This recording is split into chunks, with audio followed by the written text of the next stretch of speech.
You've been there. You give and give and give your time, your energy, your kindness. And somehow, without even noticing it happening, the people around you stop saying thank you. They stop seeing it, they just expect it now. And the worst part, you let it continue, not because you're weak, not because you don't see it, but because somewhere inside you, you still believe that if you just give a little more, if you're just a little more patient, a little more understanding, they'll finally see your worth. They won't, and deep down, you already know that.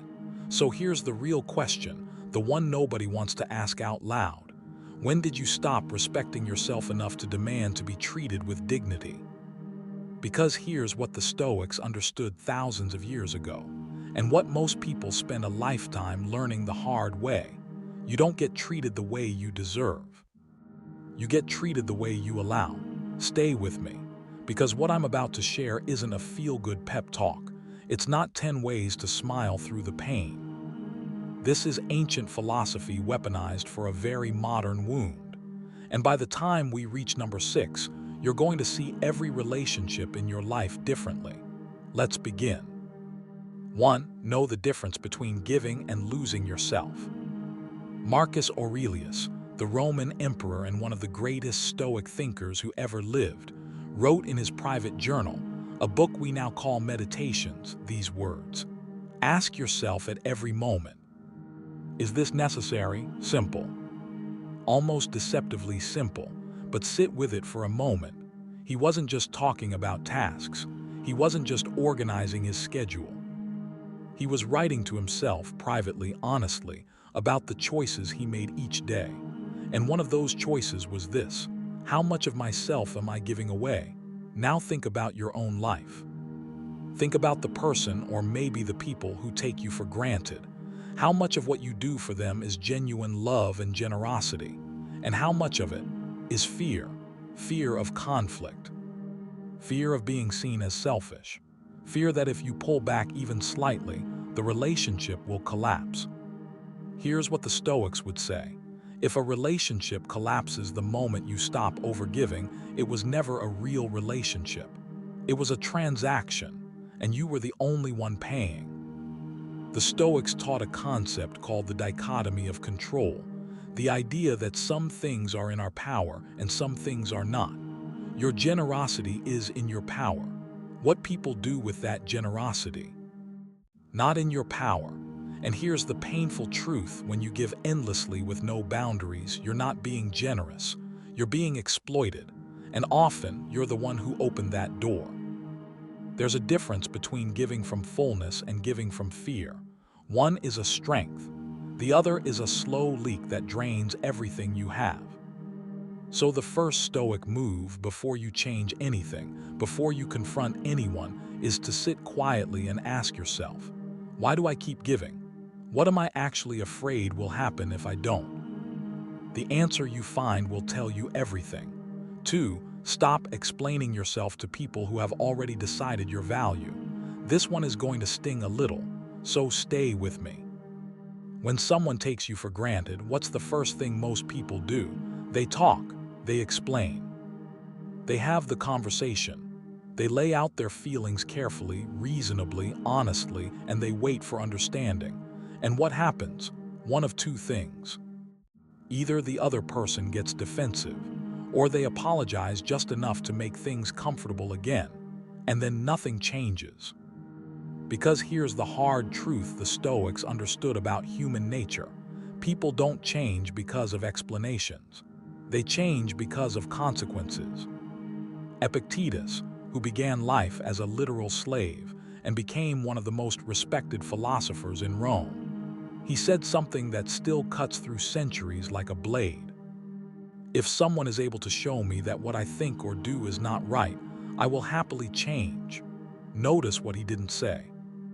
He didn't say he would change because someone felt hurt. He didn't say he would change because someone cried or pleaded or explained at length.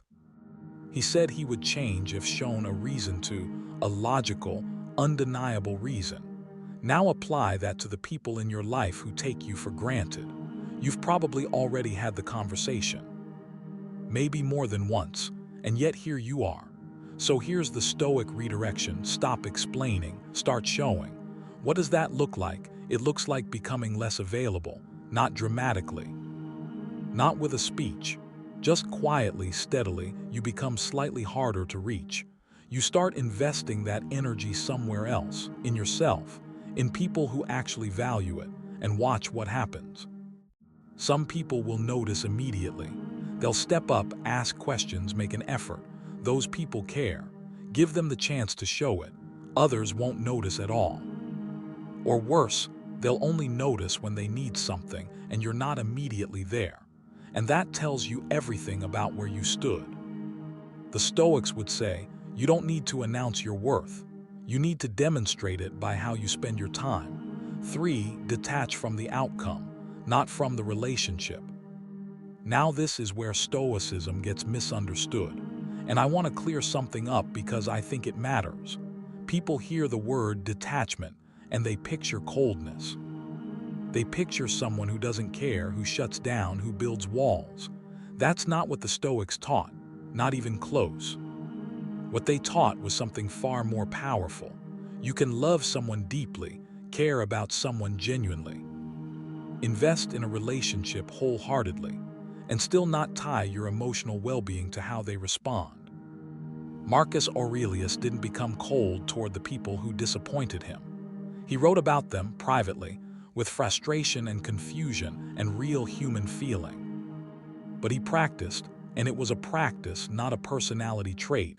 He practiced returning to his own center, his own values, his own sense of who he was. Here's the distinction that changes everything. Caring about a relationship is healthy. Needing a specific outcome from that relationship in order to feel okay about yourself, that's where the pain comes from. When you're taken for granted, the deepest wound isn't actually the ingratitude. It's what the ingratitude triggers inside you. It triggers the fear that maybe they're right. Maybe you're not worth more. Maybe this is just what you deserve. That's a lie. And it's not even a lie they told you, it's one you tell yourself. So the Stoic practice here is this. When you feel that familiar ache of being overlooked, of being taken for granted, pause. Don't react. Don't shut down and don't over-explain. Just return to your own values. Ask, what kind of person do I want to be, regardless of how they're behaving? What would I do if I genuinely believed I was worth treating with respect? And then do that thing. Detachment isn't about caring less. It's about being so rooted in who you are that someone else's failure to appreciate you cannot shake you. 4. Let your standards do the talking. Here's something the Stoics observed about human nature that hasn't changed in 2,000 years. People treat you according to the standards you set, not the standards you announce. Let me say that again because it's worth slowing down for. People treat you according to the standards you set, not the ones you talk about, not the ones you wish you had. The ones you actually enforce consistently, quietly, without drama. Think about the people in your life you respect most, not the loudest, not the most aggressive, the ones you genuinely respect. There's something about them, something a little difficult to name, but it's there. A kind of quiet unmovability. A sense that they know exactly where their line is and they don't move it for anyone. That quality has a Stoic name. It's called integrity, from the Latin integritas, meaning wholeness. These people are whole. What they say and what they do match. And that wholeness creates a kind of gravitational pull. You know where you stand with them, and you behave accordingly. Now think about yourself. What standards have you set? Not what standards do you wish you'd set. What have you actually allowed? What have you let slide? What did you say would never happen again, and then allowed to happen again? I'm not asking to shame you. I'm asking because this is exactly where the Stoics would direct your attention. Not at the other person, at yourself, because the other person is simply responding to what you've made possible. Seneca, who was one of the sharpest minds of the Stoic tradition, wrote this: "It is not that I am brave, it is that I know what is to be avoided."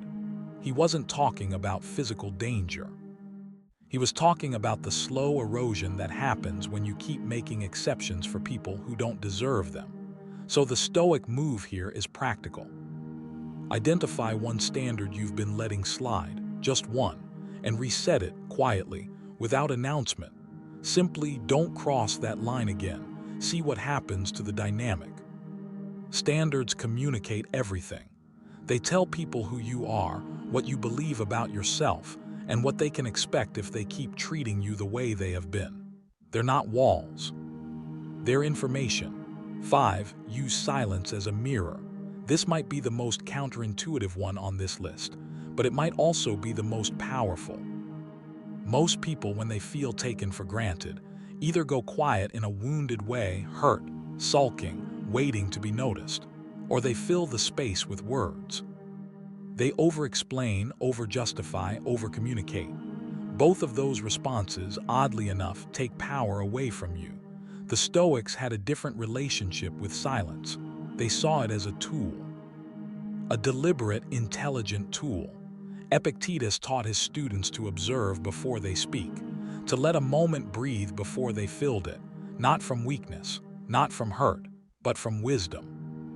From the understanding that the person who controls their reactions controls the room. Here's how this applies to being taken for granted. The next time someone overlooks your contribution, dismisses your effort, or treats your presence as invisible, don't say anything. Not in a wounded way, just observe. Watch what they do with that silence. Watch whether they fill it with appreciation or whether they fill it with more demands, because silence is a mirror. And most people reveal everything about themselves when they're no longer being talked to, reassured, or managed. There's another layer to this. When you stop volunteering emotional labor, stop explaining, stop softening, stop smoothing things over, you create space. And in that space, the other person is finally forced to actually look at you, not the version of you they've gotten used to. Some people will be surprised, some will be confused. A few, the ones worth keeping, will lean in closer, ask what's wrong, make an effort to understand. And that silence becomes the loudest, clearest thing you've ever said. 6. Decide what the relationship is worth and act accordingly. We've arrived at the hardest one, the one nobody wants to say out loud. Because everything we've talked about, the detachment, the standards, the silence, the self-awareness, all of it builds toward a moment. A moment where you have to look at this relationship clearly, without the filter of history or habit or hope, and make a decision. What is this relationship actually worth? Not what it was. Not what you wish it could be. What is it right now today? The Stoics were not sentimental about this. Marcus Aurelius cut people from his inner circle, not with cruelty but with clarity. He understood something that most people spend decades learning. You cannot pour your best self into relationships that drain you and still have anything left for the life you're trying to build. Now, and this is important, the Stoic answer is not always to leave, not always to walk away. Sometimes the answer is to simply recalibrate. To stop giving 80% to someone who gives you 20. To invest in proportion to what the relationship actually offers, rather than what you hope it will offer someday. And sometimes, yes, sometimes, the answer is to walk away, quietly, without a speech, without needing them to understand, without waiting for an apology that may never come. Seneca wrote, "Retire into yourself as much as you can." This wasn't an instruction to become a hermit. It was an instruction to stop spending yourself on people and situations that don't deserve the investment, to come back to your own life, your own energy, your own peace. Here's what that looks like in practice. Make a list in your mind or on paper of the relationships in your life that take from you. Not the relationships where there's a rough patch, not the ones where someone is struggling and needs support. Those are different. The ones where the imbalance is the default, where your energy flows one direction consistently without being replenished. Now ask, what would I do if I genuinely believed I was worth more than this? Because you are.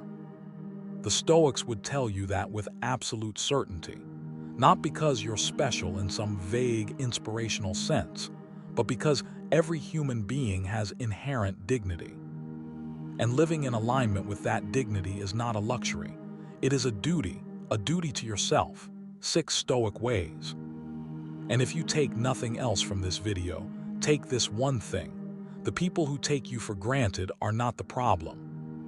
The problem is the story you've been telling yourself, the one that says you have to earn your place, the one that says your value is conditional, the one that says if you just give a little more, they'll finally see it.